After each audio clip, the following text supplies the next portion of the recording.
I 26 am in my final year of medical school, and this is about how my family relationship completely fell apart after my wedding to Emily, 25F. My mother has always shown favoritism toward my older brother Marcus, 27M, over me. I can't quite pinpoint what it is about Marcus that makes him her favorite, but she has adored him since our childhood and has never hidden that fact from me. When I was born just a year after Marcus, my parents decided to give me to my grandparents to be raised by them for 8 years. My mother found it too overwhelming to care for both me and Marcus at the same time. According to my grandparents, my mother was going through postpartum depression, which made it difficult for her to care for both me and Marcus. My grandparents, George and Eleanor Cooper, didn't put up much of a fight when my mother wanted to give me up to them, understanding the severity of her condition, and my dad, Robert, 52M, couldn't manage to take care of me all alone while also handling his job. As a baby, I had no idea that my grandparents were not my real parents, so I grew up in their loving and blissful household, feeling secure and happy. However, as I started to walk and understand words, things began to change. My parents would come to visit me occasionally, and during these visits, they would explain that they were my real parents and that my stay with my grandparents was only temporary. These visits were always bittersweet and confusing for me. On one hand, I was excited to see my parents, on the other hand, I felt a sense of confusion and abandonment. I would watch my parents spend 2 to 3 hours with me, playing and talking, but then they would bid me goodbye and leave to go back home, taking Marcus with them. This pattern continued, and it became clear to me that Marcus was always their priority. While my grandparents provided me with all the love and care they could, the brief visits from my parents left me feeling unwanted. Finally, when I turned 8 years old, my parents brought me back home. At first, I was excited to return to my family and finally be reunited with them. However, the excitement slowly faded as I began to realize just how much better my life had been with my grandparents. One of the first changes I had to adapt to was sharing a room with Marcus. Marcus had always had his own room, and there was a spare bedroom that my parents could have given me. Instead, they insisted that Marcus and I share a room so that we could bond as brothers. Marcus hated this new arrangement and made his disdain quite clear to me. If I played too loudly or read comic books that my grandparents had bought for me, Marcus would mock me, calling me a brat and a weirdo. Whenever I tried to decorate my side of the room with drawings or posters of my favorite superheroes, Marcus would scoff and call me childish. If I brought home a good grade from school and excitedly showed it to my parents, Marcus would roll his eyes and sarcastically call me the teacher's pet. When I practiced playing the keyboard my grandparents had gifted me, Marcus would tell me I sounded awful and should just give up. Even small things like how I organized my toys or the way I talked about my day became reasons for Marcus to ridicule me. He would call me names like a nerd or a dork whenever I showed interest in reading or learning something new. With time, I realized that the things I enjoyed doing became points of contention. The warmth and acceptance I had felt at my grandparents' home were replaced with a constant sense of tension and conflict. Marcus had a problem with everything I did, and it made me self-conscious. Imagine your older brother, someone you look up to, making fun of you for every small thing. It makes you start doubting yourself. I was too young to understand that what he was doing was basically bullying. I thought maybe I was the problem and just wanted to fit in with my family. I stopped reading my comic books at home and would only read them in my school library. I stopped playing my keyboard altogether. I did all of this thinking that maybe, hopefully, my brother would accept me if I changed. Unfortunately, no matter how much I tried to adapt and fit in, Marcus's attitude towards me didn't improve. The more I tried to please him, the more I felt like I was losing part of myself.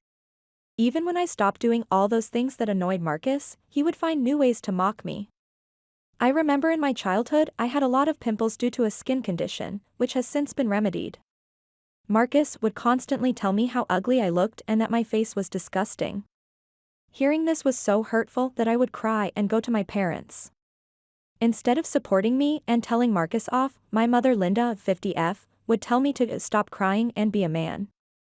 Dad wasn't much help either, he would try to stay away from the matter. Mom would tell me how I needed to stand up to my brother, instead of coming to her. As a result, due to Marcus's bullying and my parents' inability to make me feel safe and loved, I felt confused and isolated. I longed for the nurturing environment I had with my grandparents, where I had always felt valued and understood. My grandparents did come to visit me whenever they could, and when they did, they would try to gently talk to Marcus and tell him not to trouble me, but he never paid them any heed. As I started growing up, I slowly became a very angry teenager. I remember that even though Marcus was older than me, I was getting taller than him, and he did not like that at all.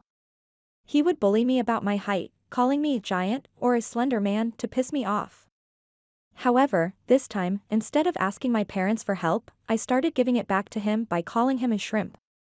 I would also knowingly hide his books on the top shelf or above the cupboard so he would not be able to reach them without a chair, which would then give me a reason to make fun of him. He would complain to our parents, and I would sometimes get scolded, but I still felt a mix of satisfaction and guilt for retaliating. While it felt good to stand up for myself, it also meant that our home was becoming an even more hostile environment. The battles between us became more frequent and intense, with neither of us willing to back down. The last straw that proved to me exactly how much my parents favored my brother over me was during my school's annual awards ceremony. I had poured my heart into my studies and was poised to receive the top award in my class. I wanted my parents' support and presence at the ceremony, hoping for their pride and encouragement. However, just days before the ceremony, my mother informed me that Marcus had a swimming competition scheduled on the same day.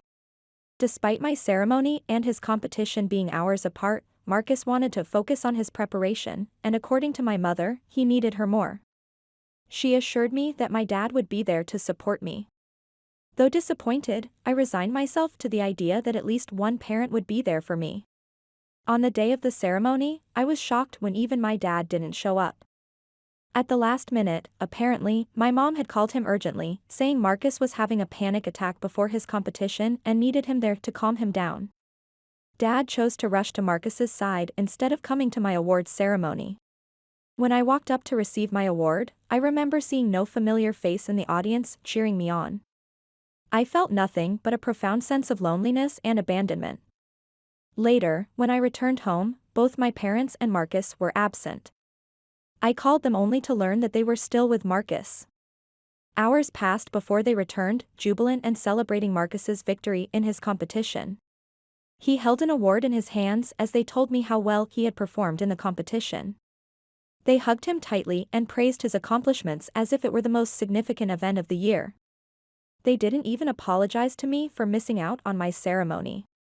Clearly, it was a stark realization of where I stood in my parents' priorities.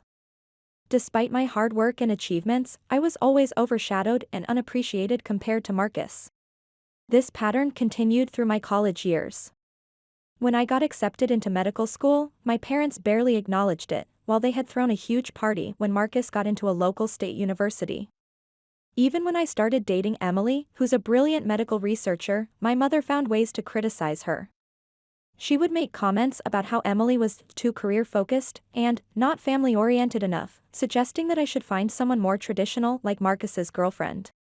Now, coming to the main reason for this post. 6 months ago, I proposed to Emily, and she said yes. When I informed my parents about the engagement out of courtesy, wanting them to hear the news from me rather than from someone else, I was met with mixed reactions. My dad seemed genuinely happy for me and congratulated me, while my mom remained silent. Later, she texted me expressing her disappointment that I hadn't listened to her about Emily. 2 months ago, I sent out wedding invitations to everyone, including Marcus. Despite not receiving any congratulations from him after the engagement, I still harbored no ill feelings and extended an invitation to him for the wedding. To my surprise, Marcus declined the invitation without any explanation, which disappointed me somewhat. But what truly caught me off guard was when my dad called to inform me that while he would be attending, my mom had decided not to come. I was taken aback and asked why. My dad explained that Marcus had apparently planned an anniversary party for his girlfriend on the very same day, which my mom was going to attend instead of my wedding. This revelation was weird since I followed Marcus on social media and knew that they had recently celebrated their anniversary already. Instead of confronting my mom first, I decided to reach out to Marcus directly to clarify things. Although we didn't often speak, I wanted to handle the situation with respect and dignity. I called Marcus and asked him straightforwardly about the anniversary party and if that was really the reason he wasn't planning to attend my wedding. To my surprise, Marcus confirmed this was indeed the case. He explained that he and his girlfriend had originally wanted to celebrate their anniversary with a party but didn't have enough money saved up at the time. Hence, Marcus admitted that he had gone out of his way to make it up to his girlfriend by working hard and finding a special venue for their celebration that fit within their budget. Unfortunately, according to him, the only available date for this venue happened to coincide with my wedding day. I expressed my disappointment and gently suggested that he could have chosen a different date, emphasizing just how much I would have appreciated his presence at my wedding. However, Marcus replied that his girlfriend's happiness came above everything else and made it clear that he wasn't willing to change their anniversary party date just to accommodate my wedding plans. His words stung, and he didn't even wait for me to reply before disconnecting the call. When I called my mom to discuss the situation, she resorted to the same age-old explanation she often used with me. She insisted that Marcus would feel hurt if she didn't attend his anniversary party and reiterated that my dad was already planning to attend my wedding, so I shouldn't be as selfish and expect her to come as well. I told her, my voice almost breaking, just how painful it was for me to constantly feel like she treated me as inferior compared to my brother. I explained to her that she could do as she wished, but I was no longer going to acknowledge her as a parent after this. My mother scoffed at my words and told me that I should not be so overdramatic over my wedding. After the fallout with my mom over her refusal to attend my wedding, I chose to cut off communication with her entirely. My main focus shifted to ensuring that Emily had the most beautiful wedding possible and that our celebration was filled with joy and love. Despite my disappointment with my mom, I was grateful that my dad honored his promise and stood by me on my special day. When Emily and I finally tied the knot, my grandparents, who had already anticipated my mom's absence despite their urging, were understandably upset and disappointed. They had even warned my mom beforehand, emphasizing the importance of her presence. The fact that she still chose not to come struck a deep chord with them. What made matters worse was when Marcus uploaded pictures from his anniversary party where my mother could be seen dancing and drinking like there was no tomorrow. The issue wasn't what she was doing, but the way they both seemed to flaunt their disregard for my feelings about their absence from my wedding. That's where things stand now. My mom never once called me or Emily to check up on us or congratulate us throughout the whole day. I'm torn about how to proceed from here, but I know one thing for certain: I can't keep letting them hurt me like this. Emily supports whatever decision I make, but she's rightfully angry about how they've treated us, especially regarding our wedding. Am I overreacting by wanting to cut ties with my mother and brother completely? Should I give them another chance to make things right, or is it time to accept that they'll never change and move forward with my life without them? Update 1: It's been a month since my wedding, and things have taken an unexpected turn. After my last post about my mom choosing my brother's anniversary party over my wedding, I received countless supportive messages. Thank you all for your kind words and advice. Here's what has happened since then. My grandparents, George and Eleanor, have always been my strongest supporters, but I never expected them to take such drastic action. Last week, they informed my mother that they were considering removing her from their inheritance and making me their sole heir. Their decision wasn't just about her missing my wedding, they said it was the culmination of years watching her favor Marcus while neglecting me. My grandmother told me she had a heated conversation with my mother where she laid out every instance of favoritism she had witnessed over the years. She brought up specific examples, from my academic achievements being ignored to my mother's constant criticism of Emily, and ultimately, her choice to attend Marcus's hastily planned anniversary party instead of my wedding. What really caught me off guard was my mother's reaction to this news. Within hours of learning about her potential disinheritance, she started calling me incessantly. When I finally answered one of her calls, she was crying, not about our strained relationship or the hurt she had caused, but about the inheritance. She actually said, "How could you let your grandparents do this to me? I'm their daughter." Then came her surprising proposal. She suggested that Emily and I should have another wedding ceremony, this time with just close family members, so she could attend. She claimed she had reflected deeply on her actions and wanted to make things right. However, her words rang hollow when she immediately followed up with, "Once we do this, you can tell your grandparents everything is fine between us." The most surreal part was when she tried to justify her previous absence by saying, "You have to understand, Marcus needed me that day. His girlfriend was going through a rough time, and they had already paid for the venue." What was I supposed to do? She still couldn't see how her choices had hurt me. Marcus got involved too, sending me a series of angry text messages. He accused me of being manipulative and turning our grandparents against the family. "You've always been their favorite," he wrote, "and now you're using that to steal Mom's inheritance." The irony of him complaining about favoritism seemed completely lost on him. His girlfriend even reached out to Emily on social media, claiming that we were being cruel to Marcus by ruining their anniversary celebration with all this family drama.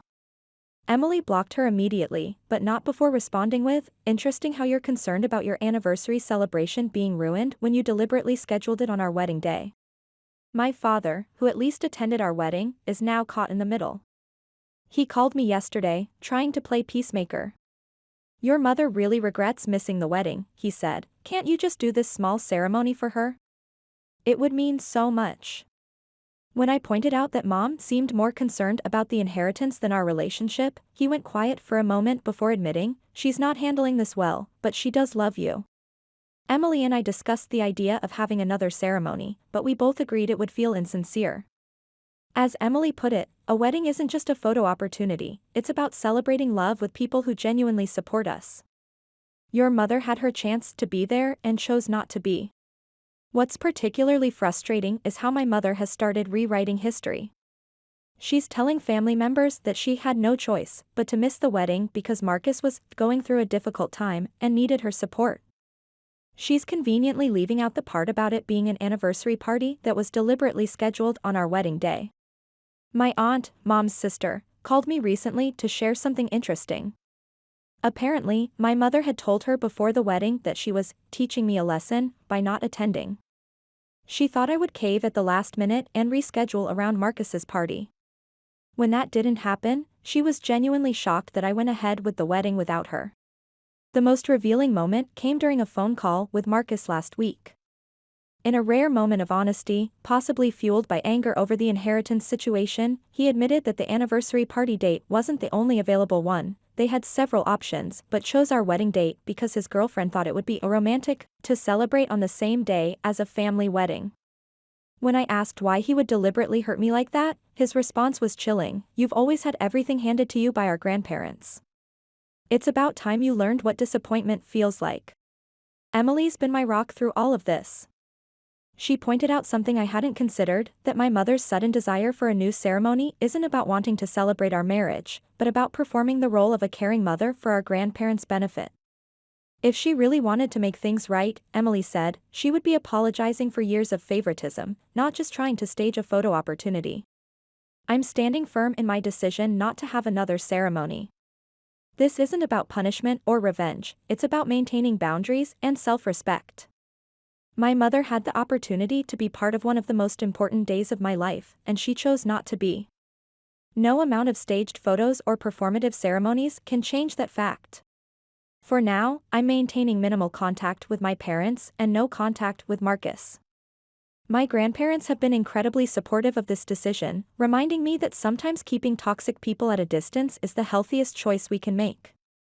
Emily and I are focusing on building our life together, and I'm continuing my medical studies with renewed determination. I know this update might make me sound bitter, but honestly, I feel lighter having stood my ground. Yes, it hurts that my mother cares more about her inheritance than our relationship, and it's painful to know my brother deliberately tried to overshadow my wedding day. But for the first time in my life, I'm not second-guessing myself or trying to earn their approval. Maybe that's what growing up really means, learning to accept the family we have while creating the family we need. Update 2. It's been 2 weeks since my last update, and the situation has reached its conclusion. My grandfather George called me yesterday to inform me that he and Grandma Eleanor have officially drafted new wills, naming me as their sole heir and removing my mother completely. While I had anticipated this outcome after my last post, hearing it officially still came as a shock. My grandfather explained that their decision wasn't solely influenced by how my mother treated me. They believe I would take better care of them in their old age than my mother would.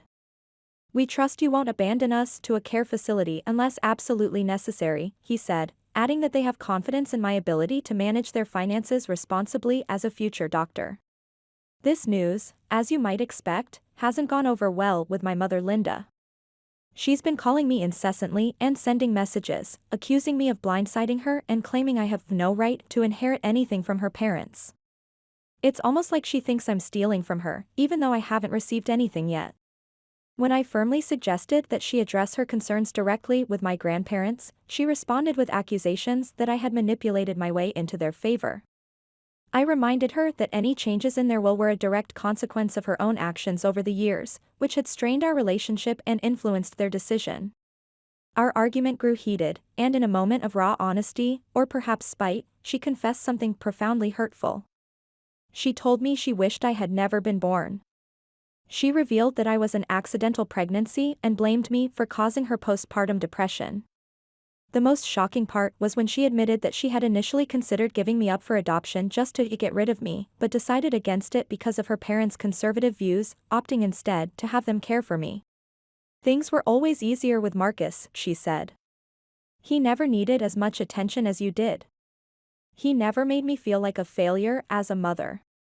Her words finally made everything crystal clear. Her favoritism towards Marcus wasn't just about loving him more, it was about her own guilt and resentment towards me. After that conversation, I reached out to my dad Robert for the first time since the wedding. He acknowledged that some of what Mom said about my accidental pregnancy and her struggles with postpartum depression was true, but he reassured me that he never regretted having me. I expressed to him how their favoritism towards Marcus over the years had hurt me deeply, and for the first time, he apologized sincerely. While I'm uncertain about the future of my relationship with my dad, I've asked him for some space, and he has respected my decision. He seems to understand now how his passive role in my upbringing contributed to the family dysfunction. As for Marcus, I sent him one final text expressing how he could have been a better and more supportive brother, especially considering how much I looked up to him when we were younger. I opened up about feeling incredibly alone while growing up with our grandparents and how desperately I wanted his acceptance when I moved in with our parents. I made it clear that I never harbored any resentment towards him for being Mom's favorite, he didn't choose that.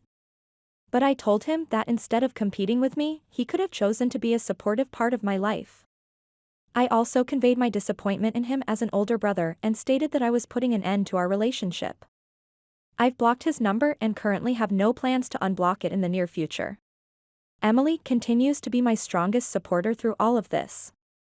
She reminds me daily that family isn't just about blood relations, it's about people who choose to love and support you unconditionally. We're focusing on building our future together, and with her by my side, I feel confident in facing whatever challenges come our way.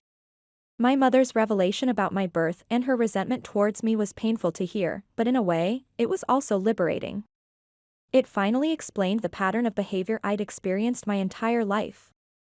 Sometimes, understanding why someone hurt you doesn't make it hurt less, but it helps you accept that their actions were never about your worth as a person. Thank you, Reddit, for all your support through this journey. Your comments and messages helped me stay strong when I doubted myself. Special thanks to those who shared similar experiences. Knowing I wasn't alone in dealing with family favoritism made a real difference. I may have lost some family members through this process, but I've gained clarity, self-respect, and the courage to prioritize my own well-being. Sometimes, that's the greatest inheritance we can receive.